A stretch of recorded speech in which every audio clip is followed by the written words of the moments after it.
This wine is more specifically from Galicia. So we have Eulogio and Rebecca here from ZARATE. This is one of the latest additions to the catalog of Vini Affini, and I think a really interesting one.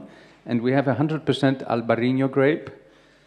I'm sure very well known to everybody because it is very high on the fashion list, you know, always makes it in the top 10 of everybody's popularity. But we have a special Albarino with a slightly different character, in my opinion, to the very classic Rías Baixas Albarino, because this wine has more texture and more consistency to it. Many Albarinos are light, very easy to drink, crisp, but this one has a bit more. And if you taste it, I think it's taking on a sort of slightly Viognier-like texture and fatness to it, which I think is an interesting take on the Albarino. This is, of course, a 2015 vintage, so maybe the heat of the year and a couple of years aging are adding to this. But this wine is not aging in bottle for 2 years. This wine is aging 2 years in the tank on the lees. So there is this deliberate attempt to have a slightly more rich, textured and complex style for the grape.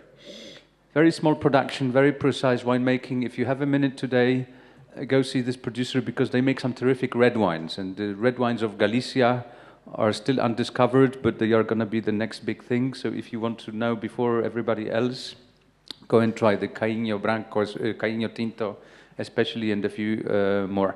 Pavel, this is one of your favorite wines because you keep serving this with when you do food pairings for the tasting menus. Yes, I'm very like this Albarino. So, as you say, Wojtek, most of the people when hear Albarino think about a very young and crisp mineral wine, which is to drink as quick as possible. Then here we have one of the greatest expression of this grape variety, in my opinion. So 2 years on the lees make that the wine is very rich in structure,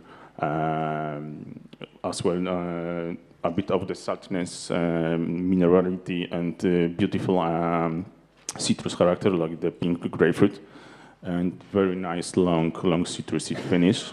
So I really like to serve this wine with some seafood or some white fishes, but quite as well structured like the monkfish or some cod. So that's basically work very well. I'm sure everybody knows that in food and wine matching theory there are two trends. One is to go local, and so you're looking for the local tradition of what you match with these wines, and it always works. But what I find more interesting, because we are getting so global, is to find those very strange, very adventurous matches. And I know some Polish cuisine that goes very well with this wine, although it hasn't got anything Polish or Eastern European or continental about it. It's a very Atlantic wine, but it would go great with things that we eat in this country, such as herring or pickled vegetables, for example. Great wine, and look at the recurrent theme. This is a region that started with a single style, one grape, one terroir, one style, one flavor profile. And then there are winemakers who are trying to make something more diverse and more complex and more engaging. And so we are really seeing the revolution of quality there in Galicia.